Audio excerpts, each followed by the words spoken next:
कोटेश्वर मंदिर हे हेमाडपंथी स्थापत्य शैलीप्रमाणे बांधलेले आहे. हे विदर्भातील एक दुर्लभ, वैशिष्ट्यपूर्ण व जागृत देवस्थान समजले जाते. भंग पावलेली मूर्ती ना पूजली जाते ना कुठल्या मंदिरात दर्शनासाठी असते.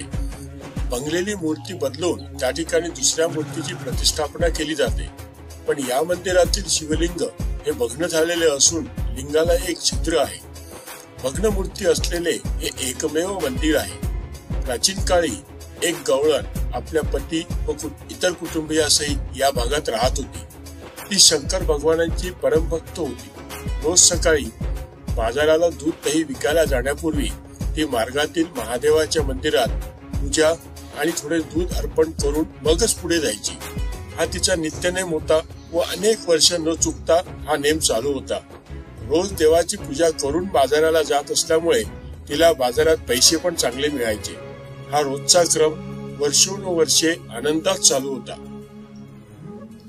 हा रोजचा नित्यनेम एका विघ्नसंतोषी माणसाला बघवला गेला नाही. त्याने गवळणीच्या नवऱ्याचे मन कलुषित करायला सुरुवात केली. तुझी बायको रोज सकाळी त्या मंदिरात जाते. तिथे 15 ते 30 मिनिटे आत असते. नक्कीच तू कोणाला तरी भेटत असणार. बहुधा तिच्या प्रियकराला भेटत असणार. पहिले गवळणीच्या नवऱ्याने हे सर्व हसण्यावर नेले. विश्वास ठेवला नाही. पण पुन्हा आणि रोज तेच ऐकल्यावर त्याच्या मनात संशय जागा होऊ लागला. गवळणीने त्याला रोज दर्शनासाठी जाते म्हणून सांगितले. पुन्हा सांगितले, पण त्याचा विश्वास बसला नाही. दिवसेंदिवस त्याचा संशय वाढत होता. शेवटी त्याने निर्णय घेतला की दोघांना एकत्र असतानाच ठार करायचे.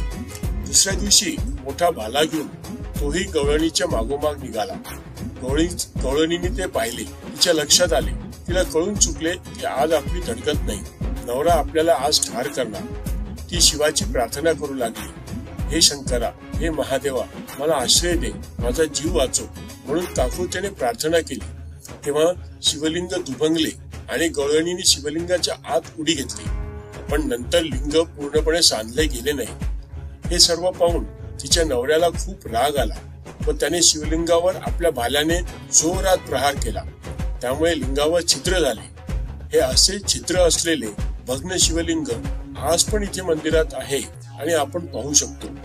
आपला निरोप घेण्याआधी व्हिडिओ आवडल्यास लाईक करा, शेअर करा आणि आपला अभिप्राय कॉमेंट मध्ये जरूर नमूद करा.